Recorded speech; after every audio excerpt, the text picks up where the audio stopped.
안녕하십니까. 지식생태학자 유영만 교수입니다. 여러분, 기대하고 기대했던 유영만의 문중모색 시간이 다시 돌아왔습니다. 여러분, 인공지능이 좀 발전해서 사람의 머리가 거의 불필요해지는 시대가 됐다고 하지 않습니까? 여러분, 어딘가 길을 찾아갈 때 여러분 머리를 써서 찾아가세요? 아니면 내비게이션이 찾아준 대로 갑니까? 대부분 사람들은 내비게이션을 틀어놓고 내비게이션이 알려주는 대로 길을 따라가면서 머리를 거의 쓰지 않습니다. 자, 그러면 인간의 머리는 점점 불필요해지고 있습니다. 복잡하고 어렵고 힘든 것들을 다 인공지능한테 맡겨놓고, 기술한테 맡겨놓고 사람은 그 시간에 딴짓을 하거나 아예 머리를 쓰지 않습니다. 그래서 인간의 머리의 용도는 앞으로 세 가지밖에 안 남습니다. 첫 번째, 베개 벨 때 머리가 필요합니다. 여러분, 베개를 벨려면 머리를 꼭 갖고 다니셔야 됩니다. 자, 두 번째, 머리는 언제 필요할까요? 모자 쓸 때 머리가 필요합니다. 세 번째, 머리숱 쓸 때 한 명, 두 명, 세 명, 이렇게 세 가지 용도 이외에는 인간의 머리가 불필요해지는 시대.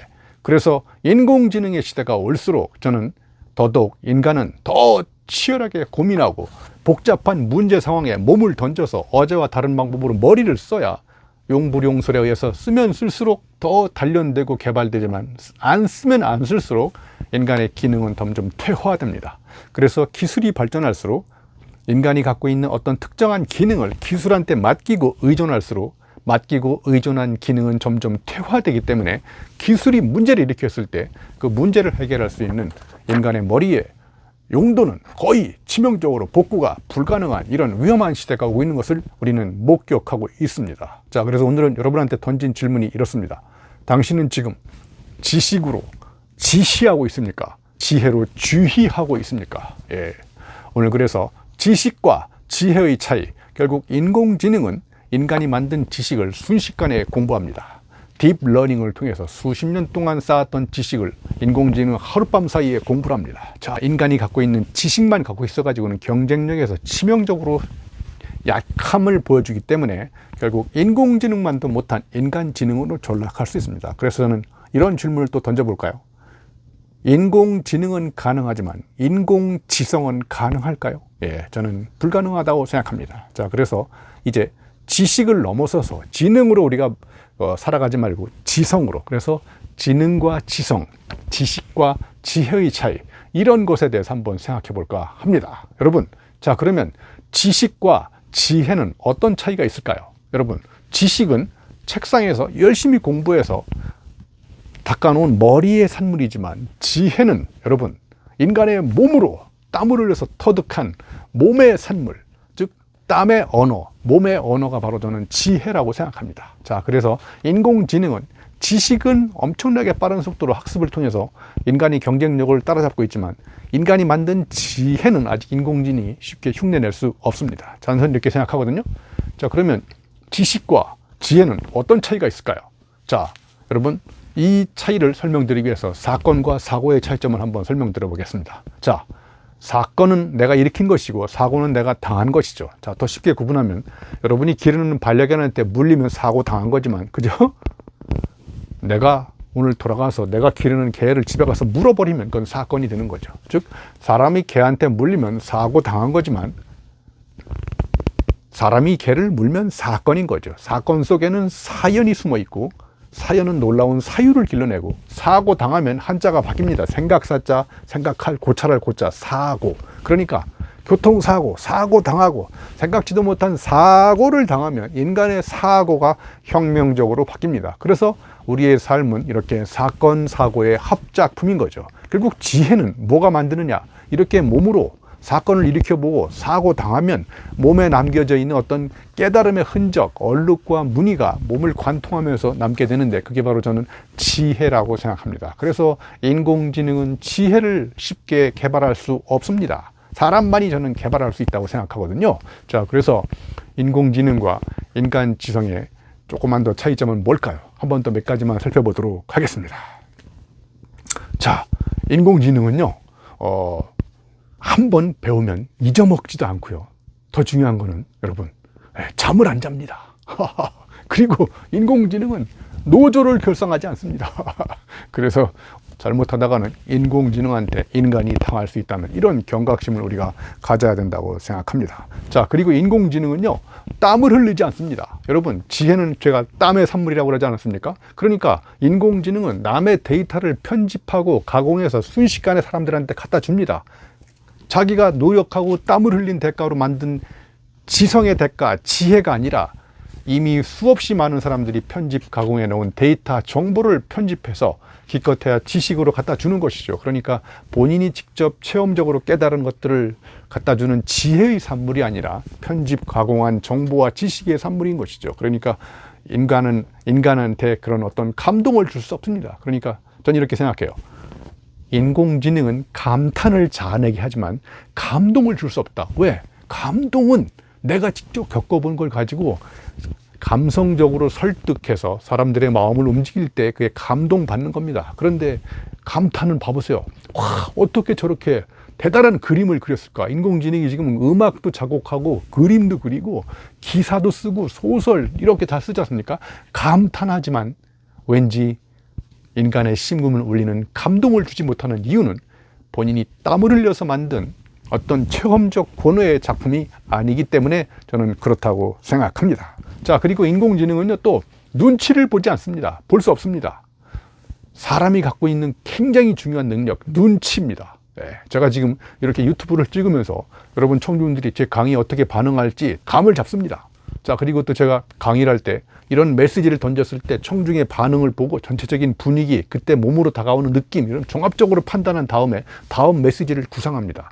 이렇게 인간은 상황에서 일어나는 수없이 많은 암묵적 또는 신체적 또는 비신체적 이런 언어적 또는 비언어적 모든 반응을 감각적으로 깨달은 다음에 그 당시에 그 상황에서 내가 던져야 될 핵심 메시지가 무엇인지를 바로 구상하게 됩니다. 이게 바로 저는 맥락적 사유라고 생각합니다. 자, 그래서 이렇게 맥락을 잘 잡는 사람을 진맥을 잘 짚는다고 그러고요. 맥락을 잘 못 짚는 사람을 쑥맥이라고 합니다. 그러니까 인공지능은 쑥맥입니다.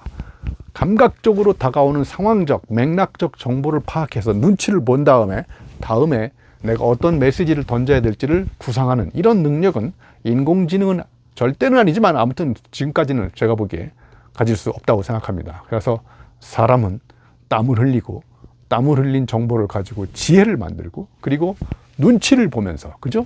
이 상황에서 내가 던질 수 있는 최상의 메시지는 무엇인지 이런 것들을 구상하게 됩니다. 자, 그래서 눈치를 볼 수 있느냐, 눈치를 볼 수 없느냐, 이런 것도 저는 굉장히 중요한 지혜를 산출하는 어떤 깨달음의 원동력이라고 저는 생각합니다.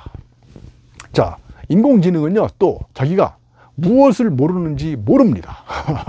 그죠? 그러니까 인공지능은 예를 들면 질문을 엄청나게 잘합니다. 알고리즘으로. 그죠? 그런데 인공지능이 자기가 던진 질문에 대해서 반문하는 인공지능 맞습니까? 자기가 던진 질문의 질적 속성과 수준과 강도 이런 것들을 인공지능이 판단할 수 없습니다. 모든 예술적 작품의 최종적 평가는 인간이 합니다. 그래서 인간이 외재적으로 바깥에서 던져준 질문에 인공지능은 대답을 하고요. 인간이 던져준 명령에 따라서 인공지능은 예술적 작품 활동을 수행할 뿐입니다. 본인이 수행한 예술적 작품, 본인이 던진 질문 이런 것에 대해서 인공지능은 반문하면서 똑바로 아니면 내가 얻을 수 있는 질문을 던진 것인지 스스로 성찰하고 고민하지 않습니다. 그리고 인공지능은 국리에 국리를 거듭하면서 이전과 다른 질문을 던지기 위해서 숙고하거나 성찰하거나 이런 능력은 없습니다. 그래서 인공지능이 인간의 지성을 저는 쉽게 흉내낼 수 없는 가장 결정적인 이유가 저는 여기에 있다고 생각합니다. 자, 그래서 또 하나의 또 인공지능은 어떤 차이가 있냐면요. 인공지능은 이 세상에 퍼져 있는 수없이 많은 데이터들을 수평적으로 연결시킵니다. 자, 그러니까 이거는 인간의 능력을 이미 초월했습니다. 어마어마하게 방대한 데이터베이스를 추적한 다음에 그거를 수평적으로 연결시켜서 사람을 놀라게 감탄스럽게 만드는 데이터를, 정보를 만들어내지만 수직적 깊이로 파고 들어가 가지고 자기가 본질적으로 삶을 통해서 깨달은 이런 감동적인 메시지를 만들어 갖고 와서 사람들을 깊이 있게 깨달음을 주는 이런 어떤 삶의 심연을 건드리는 이런 걸 할 수 없습니다. 그러니까 정리하면 인공지능은 수평적으로는 무한대로 확산되지만 수직적 깊이로 파고 들어가서 사람의 지혜를 일깨우는 이런 어떤 공부나 어떤 깨달음을 주기는 저는 참으로 어렵다고 생각합니다. 자, 또 하나 인공지능이 갖고 있는 치명적 약점은요, 인공지능은 유추적 사유에 치명적으로 약합니다. 유추가 뭔지 아십니까? 익숙한 것을 낯설게 조합하는 겁니다. 또는 낯선 것을 익숙하게 조합하는 것도 있고요. 자, 그러면 유추라는 것은 관계없는 것을 관계 있는 것으로 연결시켜서 그 둘 사이에 뭔가의 관계성, 공통점, 닮은 점을 찾아내는 이런 사유법이 저는 유추적 사유라고 생각하거든요.